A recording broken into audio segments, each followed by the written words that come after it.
The daughter was taken to hospital. The police came and saw the room. I was speechless.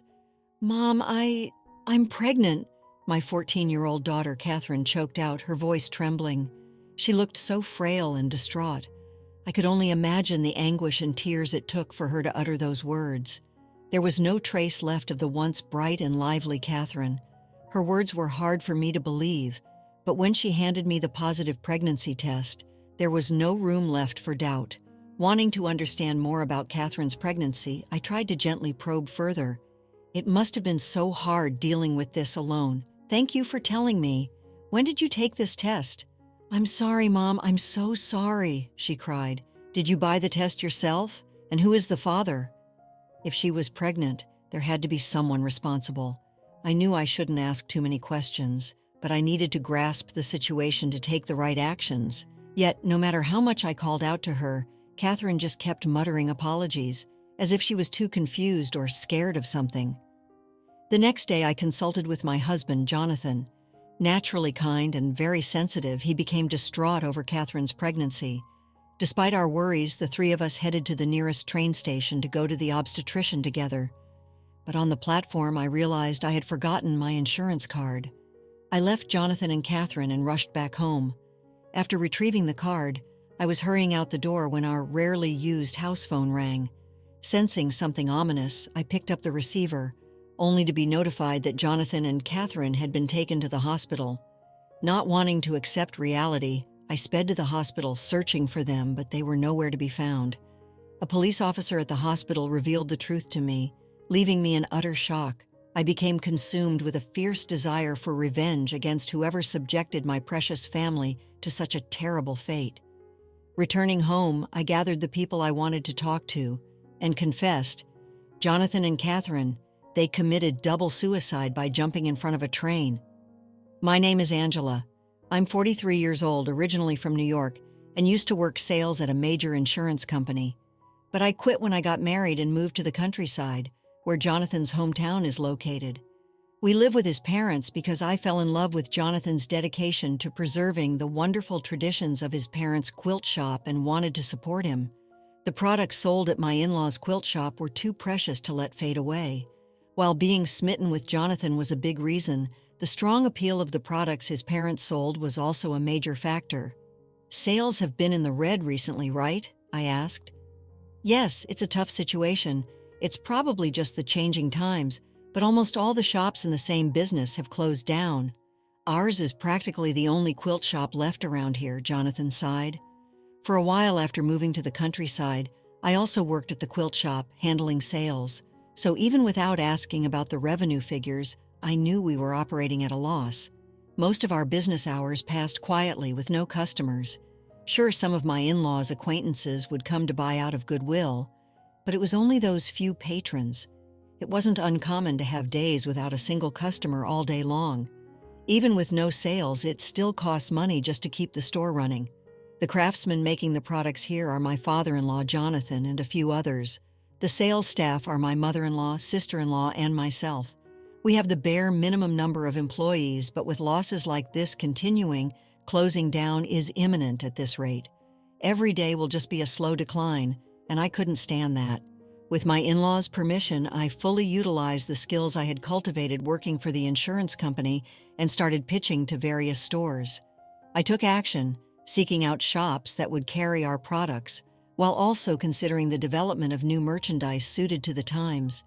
Still a quilting novice, I first visited a couple who used to run a quilt shop that had ties with my in-laws to gain more knowledge. From there, I expanded my network, researching and gathering information on the types of quilts currently in demand. "I've never seen quilt designs like this before, but Angela, you developed these designs together with a lot of different people, right?" I asked. "I'll try discussing it with Dad and the other craftsmen," Jonathan said. "Thanks. I just hope this helps boost our sales even a little."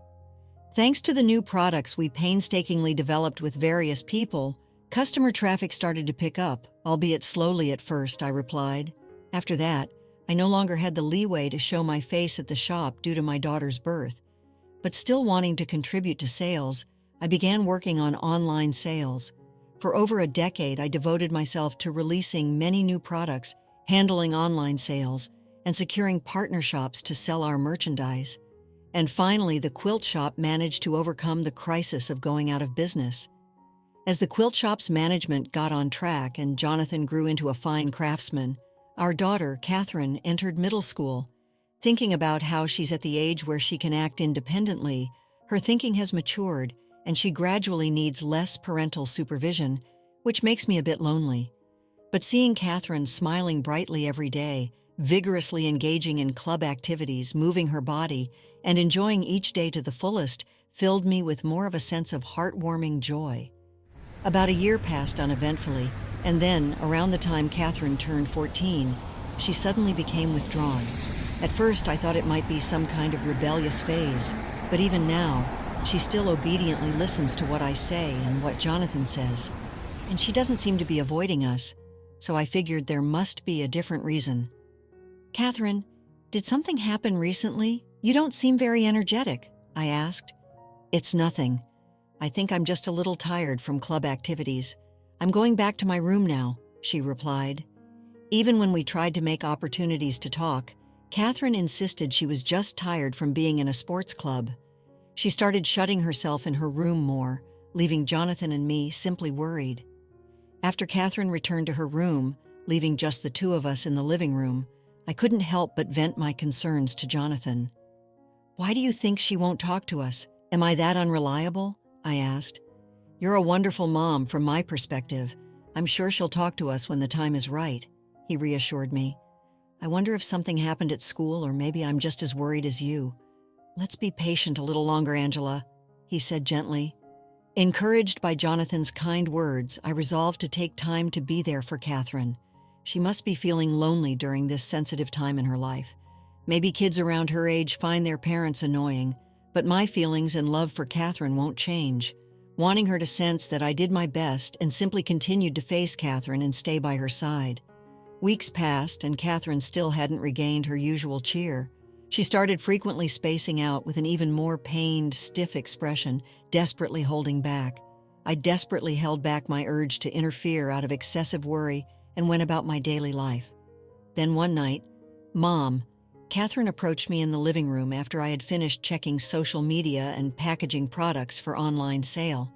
It was already late at night, a time when Catherine would normally be asleep in her room, but that day she came out to where I was. Maybe she was finally going to open up about what was troubling her. Thinking that, I shook off my sleepiness and had Catherine sit on the sofa for the time being. "What's the matter, Catherine? It's okay, you don't need to rush, just take your time and talk to me," I said softly. "Okay," she nodded. Catherine seemed to be struggling to find the right words, or perhaps she lacked the courage to speak. It felt like it had been a long time since I had looked at her face to face. Upon closer inspection, she lacked the vibrancy and vigor she once had, and her complexion was poor. She had been leaving a lot of her dinner uneaten lately, and I felt like she had gotten thinner. I was desperate to hear the rest of her story, but I held back, thinking that if I rushed her now, it would only corner Catherine when she had finally mustered the willingness to talk. After waiting for who knows how long, gently stroking Catherine's back, she finally opened her mouth, seeming heavy-hearted. "Mom, I'm pregnant," she said. "What?" I gasped. "I'm sorry," she whimpered with trembling hands. Catherine took out a pregnancy test showing a positive result. The reality of the situation turned my mind completely blank in an instant, but seeing Catherine apologizing profusely and shedding tears, I thought about how much she must have agonized and suffered up until this day, and my heart ached. "Oh, Catherine, it must have been so hard dealing with this all alone," I said gently. "I'm sorry. I'm so sorry," she repeated. "So, do you have any idea who the father might be if you're saying you're pregnant?" I probed, but all I got in response were sobs and apologies. Even though I knew I shouldn't rush her, it would be difficult to come up with a plan going forward without knowing the facts. I tried asking every question I could think of, but Catherine just trembled. "I'm sorry, Mom. Please forgive me. Please don't hate me," she pleaded. "It's okay, Catherine. I could never hate you," I reassured her. Catherine seemed to be on the verge of being crushed by the gravity of what she had done, hyperventilating and no longer in a state to provide details. Thinking it was already late and wanting her to calm down by sleeping, I soothed the lightly panicking Catherine and decided to have her explain more at the hospital tomorrow. The next day, I woke up earlier than usual and roused Jonathan. "What's going on? Why so early in the morning?" he asked groggily. "I'm sorry for the early hour, but there's something important we need to discuss. It's about Catherine," I said. As soon as Jonathan realized it was about Catherine, he sat up immediately. "I need you to listen calmly. Catherine is pregnant. I only found out from her late last night, and I don't know the details, but I began. "Pregnant? You're joking, right?"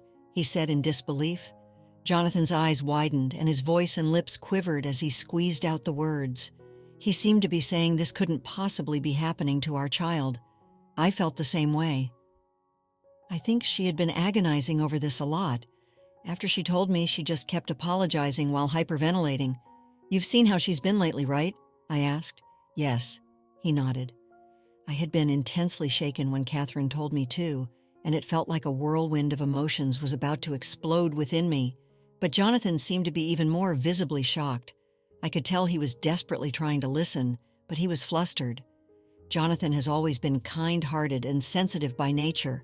He might not express it in words, but he was probably imagining Catherine's feelings and taking on the damage as if it were his own. And as a father, he was likely shocked that his young daughter was pregnant. "Until she explains the details at the hospital, let's not say anything that might upset Catherine. We're planning to go to the OB/GYN in the next town over today, so please come with us," I requested. "Okay," he agreed. I thought I couldn't hide the truth, so I told him. But seeing Jonathan's agitation and haggard appearance firsthand made me regret having said anything. But I knew I was doing the right thing. Jonathan must be desperately trying to process the reality of the situation too. If that was the case, I had to be the one to take strong, purposeful action. I called my in-laws and told them Catherine had suddenly fallen ill, getting permission for Jonathan and me to take the day off. When Catherine woke up, I tried asking about the circumstances of her pregnancy again, but couldn't obtain any key information. Thinking maybe it was hard for her to talk about in front of her father, I simply gave Catherine a gentle hug without saying anything, realizing our departure time was approaching. The three of us left the house together. We took a taxi to the nearest train station. When we reached the platform, I noticed I had forgotten something crucial. "Oh no, I think I forgot my insurance card," I exclaimed. "Should I go back and get it then?" Jonathan offered. "No, you and Catherine wait here. I'll quickly go retrieve it and come right back," I insisted. I could have let Jonathan handle it, but I had a bad feeling about letting Jonathan walk alone when he couldn't hide how drained he was after hearing about Catherine. He might get distracted by his thoughts and become careless, and I couldn't make the already pale and sickly-looking Catherine walk around unnecessarily. So I left the two of them on the station platform and returned home. Our house is a bit of a distance from the nearest station. If there had been a taxi outside the station, I could have taken it, but of course there wasn't a single car around at a time like this. I decided to sprint home at full speed. I wanted to get Catherine to the obstetrician as soon as possible. As I ran, gasping for breath, I berated myself harshly for forgetting something so important. Arriving home, I put the insurance card in my wallet and was about to leave when suddenly our rarely used house phone rang. I could have ignored it and rushed to the station, but I had a feeling I needed to answer that call. I took off my shoes, hurried into the living room, and picked up the phone.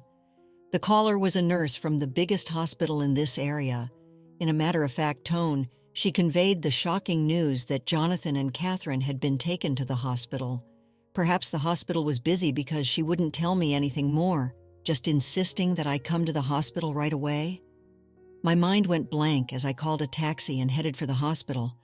On the way, the taxi driver mentioned that a train had stopped running due to someone jumping in front of it. I broke out in a cold sweat, wondering if the ones who had leaped onto the tracks in the path of the oncoming train could be Jonathan and Catherine. The image of a dejected and unwell Catherine and a haggard Jonathan, who had been dealt a huge shock upon learning of his daughter's pregnancy, these two impulsively joining hands and jumping in front of an approaching train together, that scene played out vividly in my mind. I tried to tell myself that couldn't be the case, but once the worst-case scenario crossed my mind, it continued to smolder within me. Please let them be safe somehow, I prayed. Arriving at the hospital, I went through the emergency entrance to find many nurses and doctors rushing about in a flurry. Glancing a bit further in, I saw the surgery light glowing red. An ominous feeling churned in my chest, mocking my wish that my bad speculations were just needless worries. I couldn't very well talk to the nurses scurrying around busily, but as I stood there, at a loss for where to go, a police officer approached me. "Is something the matter?" he asked. "Actually," I began, as I explained the series of events that led me here. The officer nodded slightly in understanding. It seemed he had been waiting for me. He then opened his mouth to talk about what had happened on the station platform and about Jonathan and Catherine. "Brace yourself before you hear this.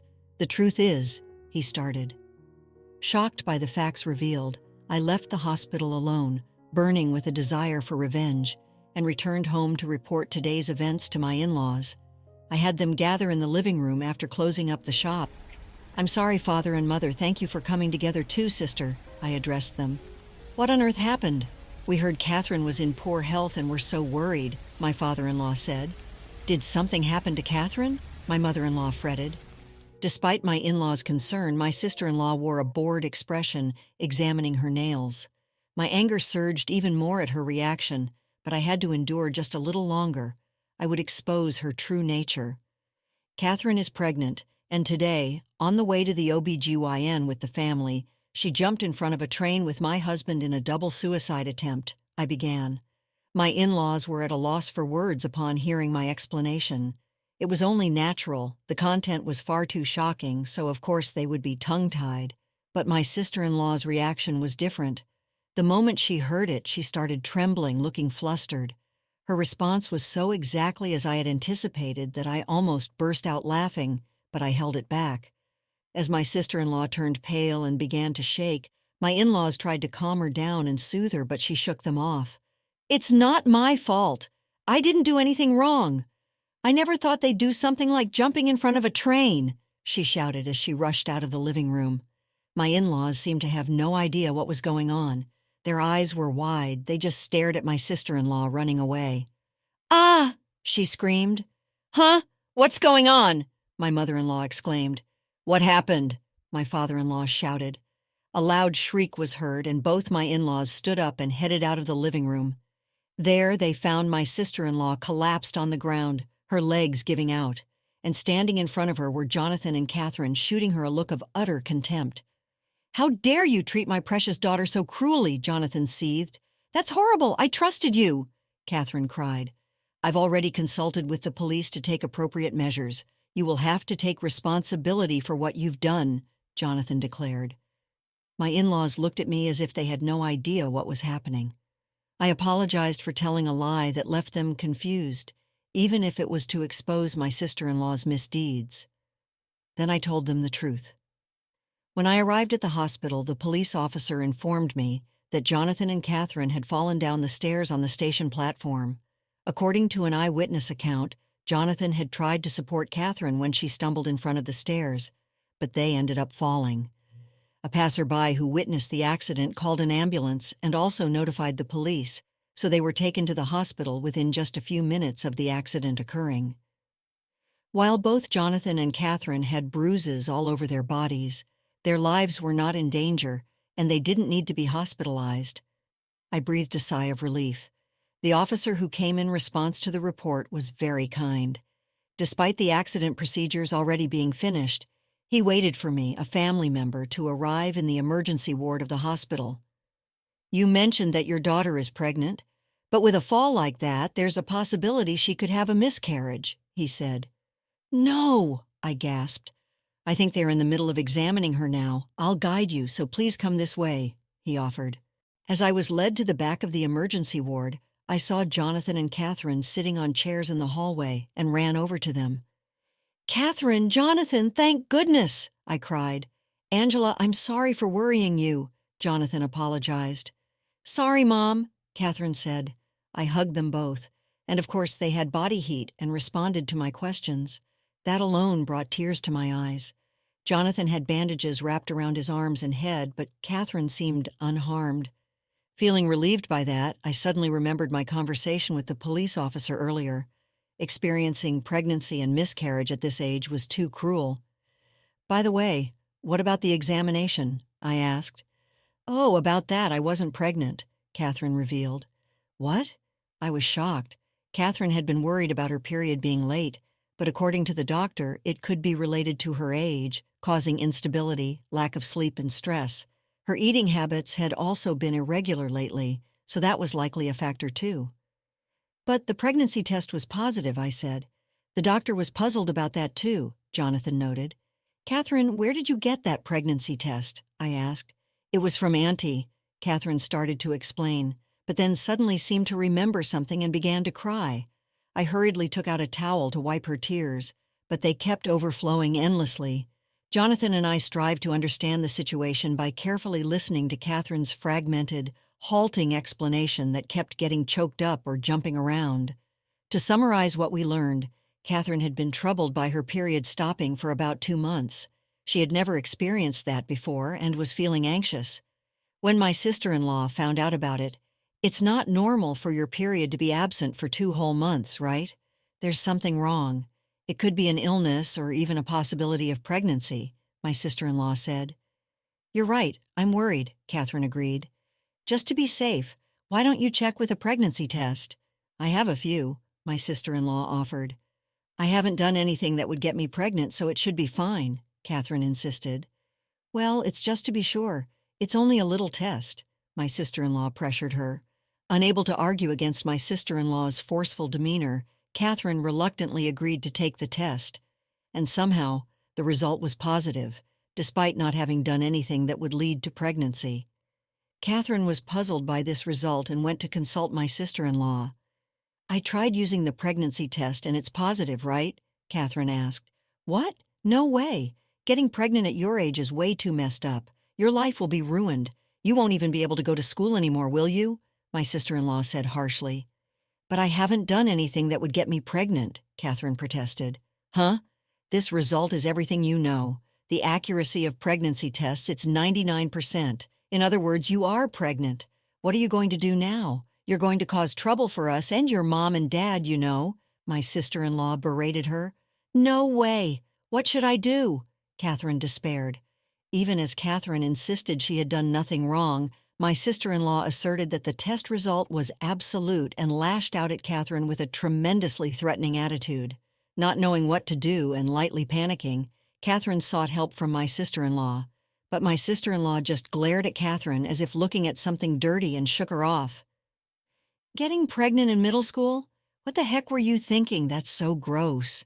I can't believe you could do something like that when you know nothing. You're way too promiscuous," she said disgustedly. "Huh? You can't even earn money on your own, so getting pregnant is unbelievable, you know. It's a serious crime.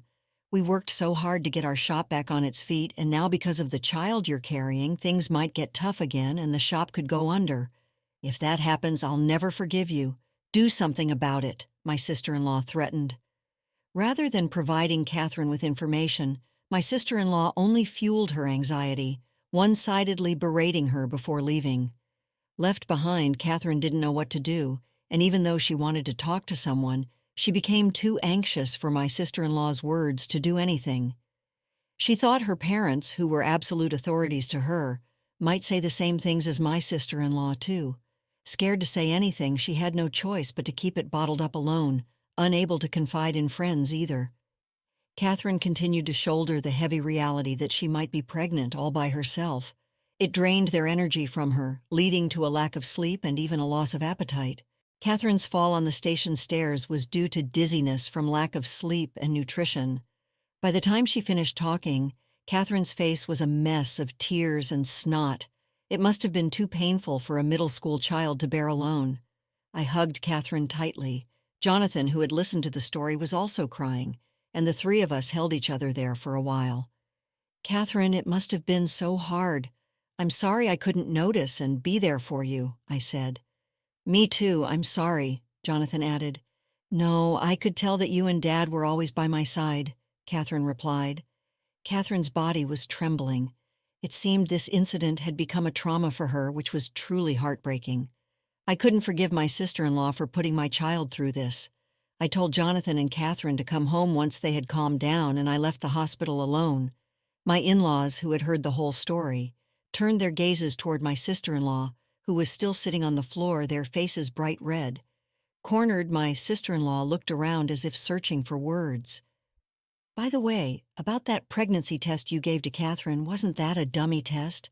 I did some research and found out there are fake pregnancy tests that always show a positive result. They're mainly sold online, but you knew that, right?" I questioned her. I don't know anything about that," she denied. "Then you wouldn't mind showing us your purchase history, right?" I pressed. "Why should I have to show you what's on my phone? No way! I absolutely won't show you," she refused. "If you don't know, there's no need to hide it, right? And you just said you never thought she would do something like that, didn't you? That's as good as admitting you did it," Jonathan shouted. "I said I don't know," she insisted. As my sister-in-law tried to stand up and run away, my father-in-law restrained her and strongly demanded she show her purchase history. Unable to resist, she seemed to give up and threw her phone with the purchase history displayed toward me. "I knew it," I said. The screen showed a purchase history for prank pregnancy tests. It was proof of what my sister-in-law had done. As if resigned to the fact that she had been caught, my sister-in-law confessed everything. "That's right, I did it all. I couldn't stand you getting carried away in the first place, Angela. So when I found out about your daughter's irregular periods, I just thought I'd mess with her a little. It was only a joke." "Why is everyone ganging up on me and complaining?" she ranted. My sister-in-law's confession was completely self-centered. She resented how I had contributed to the quilt shop sales and turned the business around through my dedication, and how my business interactions had paid off, allowing me to become friends with the residents living around here, increasing my acquaintances. From her perspective, she couldn't stand me getting along better with them than she did. Unlike me, who was always proactively engaging with people, my sister-in-law was consistently passive. She has beautiful, well-defined features and is acknowledged as a great beauty by everyone, including herself. That's precisely why she took pride in her looks and believed that others should always make the first move. She was nice to those who did something for her, but her treatment of those who didn't do anything special for her was chilly. I think that's where the difference in our popularity originated. What the heck? Just because you have some sales skills, you get all high and mighty. I bet you just bowed your head to everyone, curried favor, and flattered them even though you're uglier than me," she spat. "Hey, how dare you say that to Angela? Angela worked her butt off for our shop, sacrificing sleep to desperately come up with new products and pick out stores to pitch to. What were you doing that whole time?" Jonathan defended me. "Jonathan, that's enough. Just drop it," I interjected. I was furious at what my sister-in-law was saying, but this was in front of Catherine. I didn't want to show her a scene of us fighting with foul language. Perhaps realizing that Jonathan suppressed his anger and shifted his gaze to the front door. "We called the police too, and we absolutely won't forgive you," he declared. "There's no need to make such a big deal out of it. Can't you take a joke?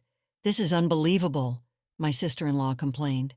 My sister-in-law complained loudly as the police officer who had rushed over questioned her about the situation. This officer was different from the one at the hospital, but he seemed to have been briefed well enough to have a general grasp of the circumstances.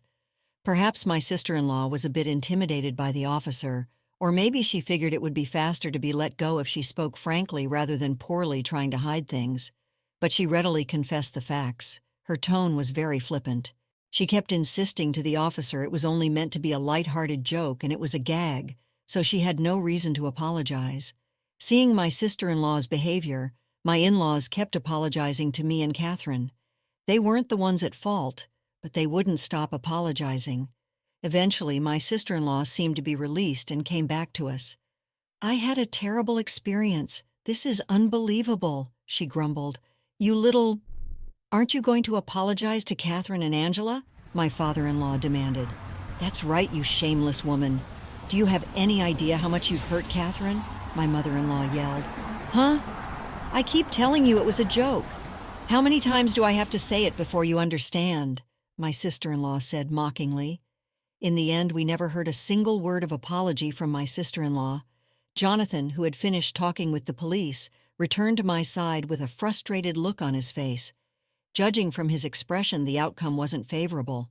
The police officer seemed frustrated too, but he said this case wasn't something they could arrest her for. He gave her a stern warning, but I don't think it sank in. He sighed. "I see you're right," I acknowledged. My sister-in-law, who got off with just a warning from the police, was complaining triumphantly. She seemed unconcerned about making enemies of my in-laws, Jonathan and Catherine. I had thought we could punish her a little, but in the end my revenge didn't work out, and I was left only to swallow my frustration. For the next few days, we tried to live in a way that would minimize Catherine's having to see my sister-in-law as much as possible, considering the burden on her heart. But I couldn't come to terms with the situation. My in-laws kept apologizing to me and Catherine as always, but they weren't the ones at fault in the first place. Why should they and we have to feel constrained despite having done nothing wrong? Moreover, my sister-in-law started harassing me in various ways at the shop. Fortunately, thanks to my mother-in-law's sharp glares, it didn't escalate into anything major, but it still made my resentment build up. Realizing I couldn't put Catherine's mind at ease here, I told Jonathan I wanted us to move out of his family's house and build a home for the three of us. We didn't have much in savings, since there was a time we weren't earning a proper salary when the quilt shop was struggling. I knew it would be tough, but to make it happen somehow, I threw myself into my work. A few months later, as we were gradually saving up funds, my sister-in-law suddenly and easily left home one day. The reason was apparently because she found her destined love. My in-law's anger exploded at her completely selfish reason. After repeatedly calling her, my sister-in-law finally answered, and my father-in-law told her, "You're disowned." A full year had already passed since my sister-in-law left. We had been considering moving out of my in-law's house, but with my sister-in-law suddenly disappearing, we were still living with them. The shop was thriving, and every day was packed with work. I had almost completely forgotten about my sister-in-law's existence. Then one night, the house phone rang. Wondering who it could be at this hour, I watched as my father-in-law, who was nearby, picked up the phone. He let out a big sigh and furrowed his brow. "What do you mean the house is gone? What's going on?" A familiar loud voice leaked out from the receiver. Hearing it, Jonathan and I looked at each other. We never dreamed my sister-in-law would call, but my father-in-law's demeanor was calm, as if he had known a call would come someday. "I sold the house a long time ago," he said. "What? I never heard about that. Tell me where you moved to," she demanded. "Why would I tell you? You're no longer someone who has anything to do with us," he replied. We had moved about half a year after my sister-in-law left. It was my in-laws who had proposed it. I had no idea about the deeper circumstances, but given my sister-in-law's personality, there was no way she could have a harmonious life with a man. My in-laws had anticipated that she would eventually be kicked out and come back in a bind. "What are you saying? What about the shop? You'll be in trouble if I don't take over for you, right?" she argued. "I haven't forgiven you for saying the quilt shop's work was outdated. I'd rather close the shop than have you take over the family business," my father-in-law shouted, angrier than I'd ever seen him. Like Jonathan, he was usually gentle, and I had rarely seen him get upset. For him to raise his voice this much was quite something. Still, I was surprised to hear she had called the quilt shop's work outdated in the past.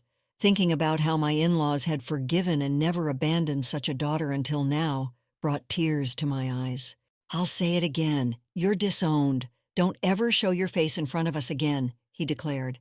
"Wait a minute, I'm in a tough spot right now. I need money. Come on, Dad, help me," she pleaded. Before my sister-in-law could finish talking, my father-in-law hung up and I couldn't hear any more of her words. I could tell she was trying to wear him down with tears at the end, but I wasn't sure what he thought. His back looked lonely as he put down the phone, and I couldn't bring myself to say anything. Jonathan gently patted my shoulder as I stood there, at a loss for words. Far from where the shop used to be, we had no way of knowing my sister-in-law's whereabouts, and were once again busy with our daily lives. A few months passed, and one day, while minding the store with my mother-in-law, some of my in-laws' acquaintances came from a distant place. They were people who had consistently bought our products, even when the shop was on the verge of closing down. They had been buying online for a while, but apparently they came to see us in person on a trip. And it was from them that we heard about my sister-in-law's current situation. When my sister-in-law found out the house was gone, She seemingly approached anyone and everyone in the neighborhood. Since it was a small area, her misdeeds were already known to all the residents. Far from lending her a hand, not a single person offered her a kind word.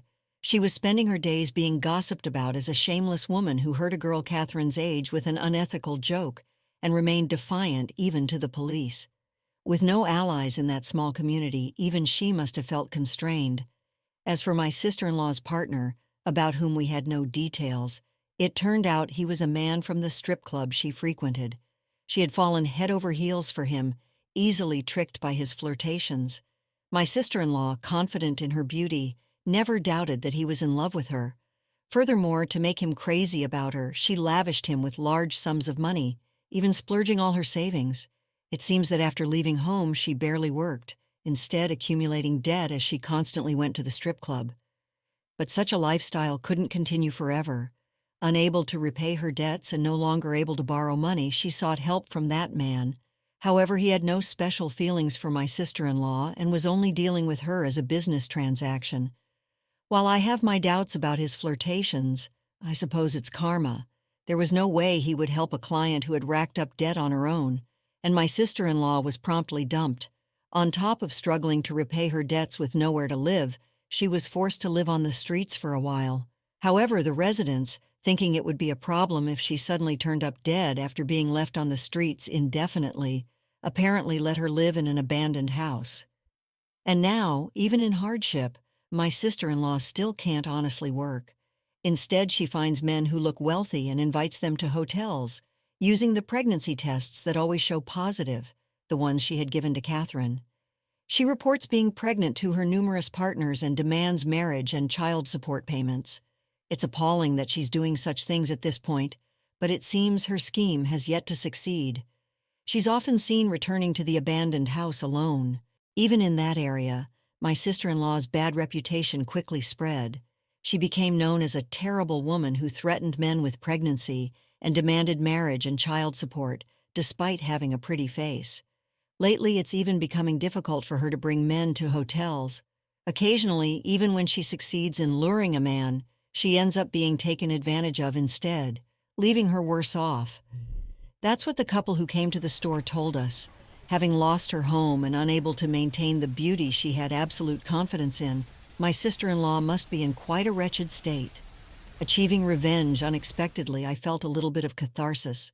It's a shame I can't see it for myself, but I don't even have the time to spare to go see how she's doing now. She is a hopeless child, as always, causing trouble for everyone. It's a shame, my mother-in-law said, looking pained upon hearing about my sister-in-law's current situation. Despite having disowned her, she was naturally kind-hearted. She seemed concerned about the trouble being caused for the residents, but the couple who visited the store laughed, saying it made for good gossip. We chatted a bit more, and then they bought some new products and left. Incidentally, what prompted my in-laws to suggest moving was that I had casually mentioned how we were saving money to move out of my in-laws' house to avoid my sister-in-law. I had meant it as an offhand remark, but my in-laws offered to pitch in money to build a new house on a new plot of land. They had also been considering relocating to a more convenient location for a while and had been diligently saving up. Thanks to that, we were able to build a nicer house than anticipated, next to the house that doubles as a shop. An impressive factory was also built. All the craftsmen had fallen in love with my in-laws' character as they overcame difficult times, so they followed us to our new location. Recently, young apprentices who have been inspired by the quality of our products here have started joining us, wanting to learn the techniques. Our whole family has begun working together to pass on the tradition. The road ahead may still be long, but I feel a strong sense of fulfillment in this work. Ever since Catherine stopped the irregular lifestyle the doctor had mentioned, perhaps because she's free of stress, her menstrual cycle has returned to normal. She seems to be getting along well with the friends she made at her new school, too. Moreover, Catherine has recently developed a strong interest in fashion and has started thinking about whether she can make clothes and scarves with quilt-incorporated designs. Her design concepts, from a perspective we don't have, offer many discoveries. Every day is so packed with things to do that there's no time to rest, but I feel fulfilled. I want to make the shop even bigger and spread the appeal of quilts to more people. After experiencing the full journey of our story, we'd love to hear your thoughts. How did the story resonate with you? Don't forget to like, subscribe, and stay blessed. Thank you for watching, and see you in the next story.